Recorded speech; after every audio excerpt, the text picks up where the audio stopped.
সেই ভবিষ্যৎবাণীর সময় নাকি আমাদের একেবারে কাছে চলে একটা ভবিষ্যৎবাণীর কথা শোনা যায় যা ভারতীয় উপমহাদেশে এক চূড়ান্ত যুদ্ধের ইঙ্গিত দেয়। এটাকেই বলা হয় গজওয়া-এ-হিন্দ।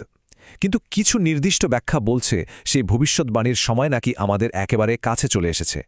আজকের এই বিশ্লেষণে আমরা ঠিক এই ব্যাপারটাই খতিয়ে দেখব, একটা নির্দিষ্ট উৎসের তথ্যের উপর ভিত্তি করে। তো আসল প্রশ্নটা কি, যে উৎসটা আমরা বিশ্লেষণ করছি তারা ঠিক কি জানতে চাইছে? তারা বলছে ভারতীয় উপমহাদেশে যে চূড়ান্ত যুদ্ধের কথা বলা আছে সেটা কি সত্যি আমাদের দুর্গোড়ায়? এই একটা প্রশ্নকে কেন্দ্র করেই কিন্তু আমাদের আজকের পুরো আলোচনাটা ঘুরবে। এই জটিল বিষয়টাকে সহজভাবে বোঝার জন্য আমরা কয়েকটা ধাপে এগোব। প্রথমে জানব এই ভবিষ্যৎবাণীর যুদ্ধটা আসলে কি, তারপর দেখব সেই ৫ জন শাসকের কথা, ভবিষ্যৎবাণীটার একটা নতুন ব্যাখ্যা, এই অঞ্চলে দেখা দেওয়া কিছু চিহ্নের কথা, আর কাশ্মীর কিভাবে একটা বড় কারণ হয়ে উঠতে পারে, আর সবশেষে এই উৎসটা ঠিক কী সিদ্ধান্তে পৌঁছেছে। চলুন তাহলে প্রথম পর্ব দিয়ে শুরু করা যাক। এই অংশে আমরা প্রথমে বোঝার চেষ্টা করব যে উৎসটিতে উল্লেখিত বিভিন্ন টেক্সট অনুযায়ী মূল ধারণাটা, মানে এই গজওয়াই-হিন্দ ব্যাপারটা আসলে কি। আচ্ছা, গজওয়া-এ-হিন্দ বলতে আসলে কি বোঝানো হচ্ছে? সোজা কথায়, কিছু ইসলামিক বর্ণনায় একটা ভবিষ্যৎবাণীর কথা বলা আছে। সেই ভবিষ্যৎবাণী অনুযায়ী ভারতীয় উপমহাদেশে একটা বড় যুদ্ধ হবে এবং সেই যুদ্ধে মুসলমানরা একটা গুরুত্বপূর্ণ জয় পাবে।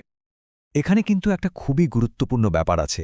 খেয়াল করে দেখুন, উৎসটিতে যে হাদিসটা উল্লেখ করা হয়েছে সেখানে বলা হচ্ছে যে এই যুদ্ধটা হবে ইমাম মাহদী নামে পরিচিত আরেকজন প্রধান ব্যক্তির আসার আগে। এই সময়টা কিন্তু খুব গুরুত্বপূর্ণ, কারণ এটাই ভবিষ্যৎবাণীকে একটা নির্দিষ্ট ঐতিহাসিক মুহূর্তের সাথে জুড়ে দিচ্ছে। এবার চলুন পরের অংশে যাই, যেটাকে এই উৎসের প্রধান প্রমাণ হিসাবে ধরা হচ্ছে। এটা হলো এমন একটা ভবিষ্যৎবাণী যেখানে ৫ জন নির্দিষ্ট শাসকের কথা বলা আছে যারা নাকি একই সময়ে ক্ষমতায় থাকবেন। উৎসটি আবু হুরায়রা থেকে বর্ণিত একটি হাদিসকে তাদের যুক্তির কেন্দ্রে রেখেছে। হাদিসটিতে ৫ ধরনের শাসকের কথা বলা হয়েছে: একজন আরব শাসক, একজন বিশ্বনেতা, হিন্দুস্তানের ২ জন শাসক আর একজন নারী শাসক। উৎসের মূল দাবিটা হল, ইতিহাসে এই প্রথমবার এই ৫ ধরনের নেতা একই সময়ে বিশ্বে ক্ষমতায় আছেন, যা তাদের মতে একটা বিরাট বড় চিহ্ন।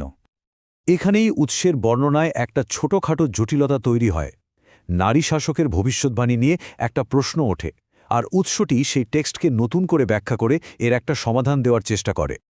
তাহলে এই সমস্যার সমাধানটা কি? উৎসটি একটা নতুন ব্যাখ্যা সামনে আনছে। তাদের কথা হল, ভবিষ্যৎবাণীটা ঠিক শাসকের ক্ষমতা হারানোর ব্যাপারে ছিল না, বরং তার ষড়যন্ত্র শেষ হবার ব্যাপারে ছিল। তার মানে, যদিও শাসক ক্ষমতা থেকে সরে গেছেন, উৎসটির দাবি হল তার প্রভাব বা ষড়যন্ত্র এখনও চলছে, যেটা শেষ পর্যন্ত ইমাম মাহদী এসে শেষ করবেন। তাদের এই নতুন ব্যাখ্যার সাপোর্টে উৎসটি একটা কবিতার লাইন তুলে ধরেছে।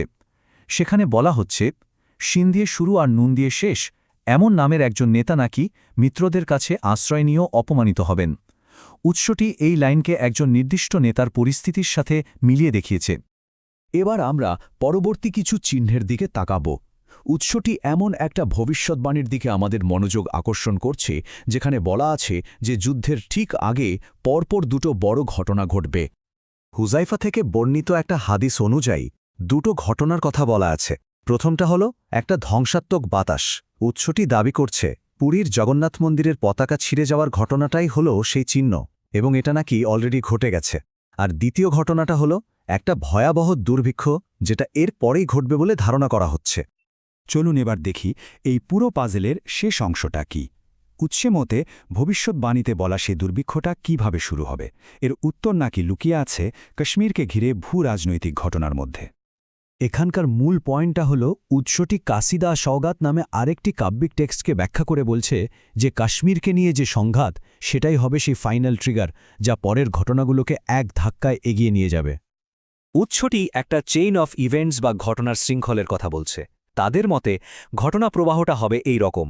প্রথমে কাশ্মীরের স্বাধীনতা নিয়ে বিরাট সংঘাত শুরু হবে, যেটা থেকে একটা বড় যুদ্ধ লাগবে। এই যুদ্ধটাই পরে সেই ভবিষ্যৎবাণীতে বলা দুর্ভিক্ষের কারণ হবে, আর সবশেষে এই পরিস্থিতিটাই গজওয়াই-হিন্দের চূড়ান্ত যুদ্ধের সূচনা করবে। আমরা এখন একদম শেষের দিকে চলে এসেছি। এবার দেখব উৎসটি কিভাবে এইসব সূত্রগুলোকে এক জায়গায় এনে তার ফাইনাল সিদ্ধান্তে পৌঁছেছে। তাহলে উৎসটি সব সূত্র কিভাবে মেলাচ্ছে তারা বলছে 5 ধরনের শাসকের উপস্থিতি, নারী শাসকের পতনের পরেও তার ষড়যন্ত্রের অস্তিত্ব, মন্দিরের পতাকার ঘটনার মাধ্যমে বায়ুর চিহ্নের পূরণ এবং বাংলাদেশের রাজনৈতিক পরিস্থিতি, এই সব কিছুকে একসাথে রেখে তারা কাশ্মীরকে সেই ফাইনাল ক্যাটালিস্ট বা অনুঘটক হিসেবে চিহ্নিত করছে যা পুরো ঘটনাকে গতি দেবে। এই সমস্ত ব্যাখ্যার ওপর ভিত্তি করে উৎসটির চূড়ান্ত সিদ্ধান্ত হল গাজওয়া এ হিন্দের ভবিষ্যৎবাণীতে যে ঘটনাগুলোর কথা বলা আছে তা ঘটার সময় একেবারে কাছে। মনে